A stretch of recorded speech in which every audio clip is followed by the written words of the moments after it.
Hey everyone, book 69 in our series is called Won't Someone Help Anna? This is not a good book. I wish someone would have helped me with it. I'm finding that the books that are set in school or have school-based storylines are not good because the author doesn't seem to understand how school and legal school issues seem to work.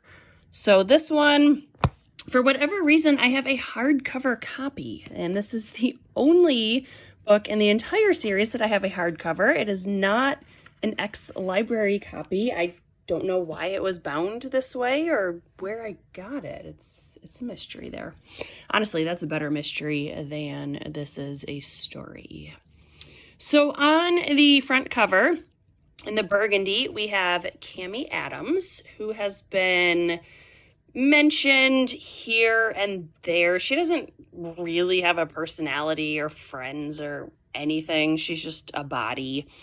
And then in the patterned shirt is Anna Reynolds, who is new at school.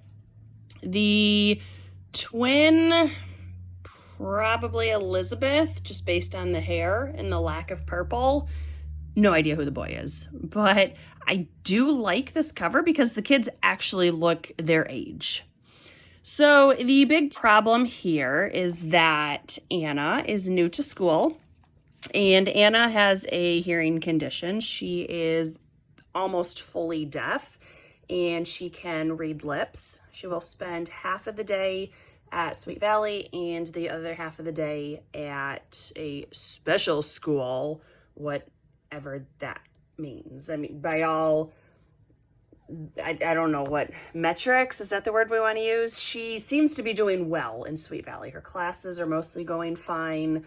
She has a lot of friends, but we're told she needs to go to this special school, and we don't know what they do there, but it's special.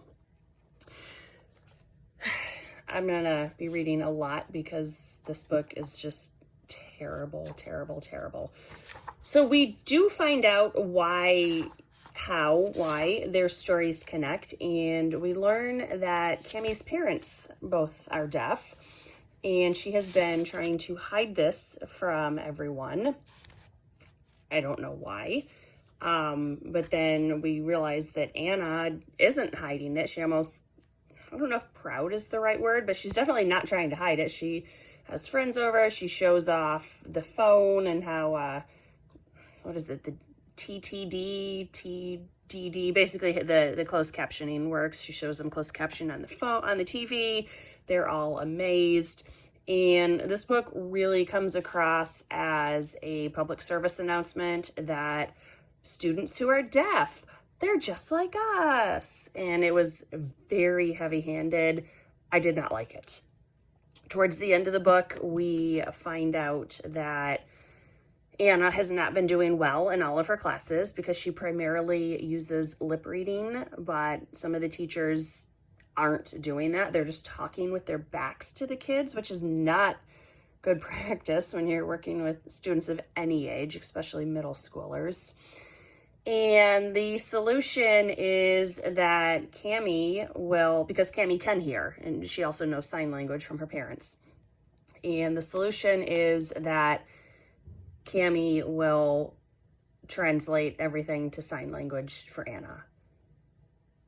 That's not a solution. That is completely taking advantage of Cami's skills, and it is expecting Cami really to let her own education take a backseat to provide an accommodation that the school is legally required to offer.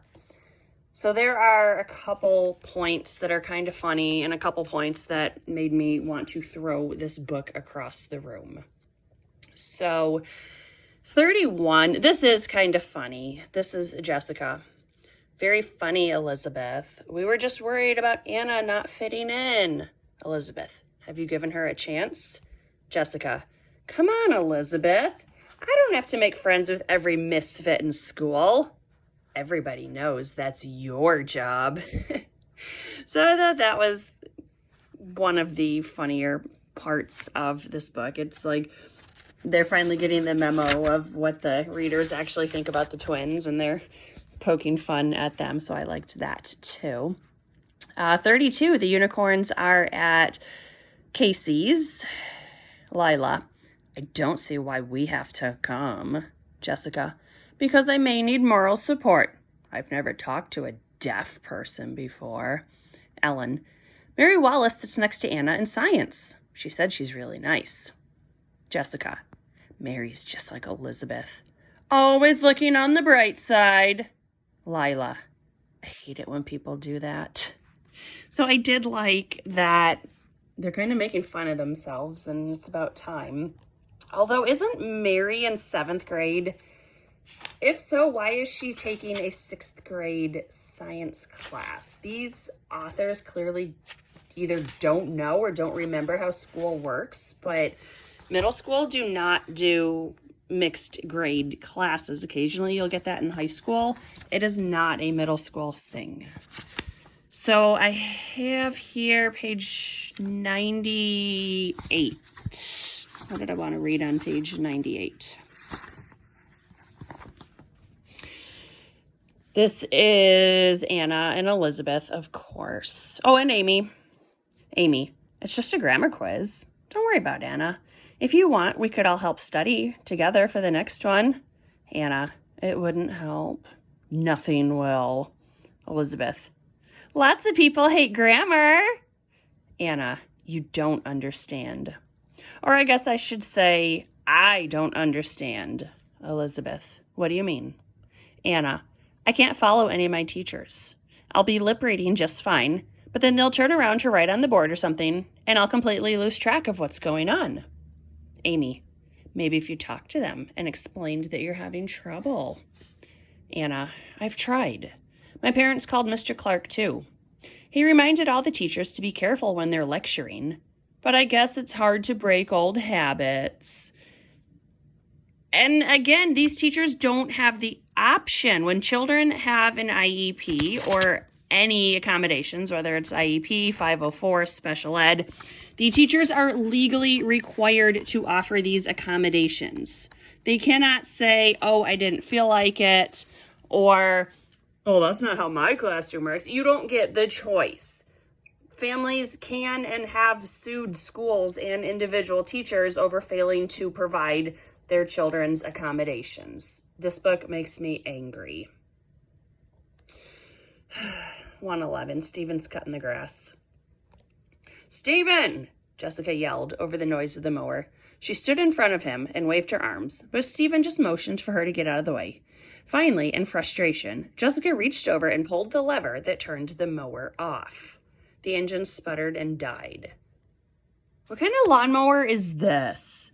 Every lawnmower I have ever used, and when this book is set, they did not have electric mowers yet.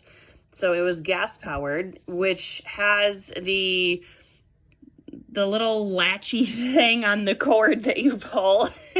I mean, for lack of a better term, I don't know how better to describe it, but you grab onto the latch and you give it a really hard yank, and somehow that makes it start. There is no lever to shut it off. You just release the handlebars, and that is what shuts it off. So I don't know what they're doing here. I guess the author has never used a lawnmower either. And then the final thing is on 123. So this is when they have made the arrangement that Cammie has admitted her deep, dark secret that her parents are deaf, and I'm guessing nobody cares. And not that they don't care about her. It's not the big deal that she's worried that it is. Lila. Why is Lila in this conversation? She doesn't like anyone. Oh, and Anna has been teaching an aerobics class because there's nothing 12-year-olds like better than aerobics. Lila. So does this mean maybe you can stay now that you have Cammie to help you? I'd really hate to lose your aerobics class, Anna. Elizabeth. I'll bet Mr. Clark would let you stay. Did you see his face after you answered Mr. Bowman's question? He was grinning from ear to ear. Jessica. Right before I left, I heard him tell Mr. Bowman to keep up the good work. And why are we praising him. He did a crappy job of helping this poor child. And at one point, the principal goes in to observe Anna to see how she's doing. And that is not how school works. If a child needed to be observed, they would have sent in a teacher consultant if it was a concern to special ed or any sort of educational issue. Or they might have had a behavioral specialist, but middle school principals don't observe the kids. Mr. Clark or whoever should have been observing Mr. Bowman, because that's the observation that principals do, is of teachers, not of children.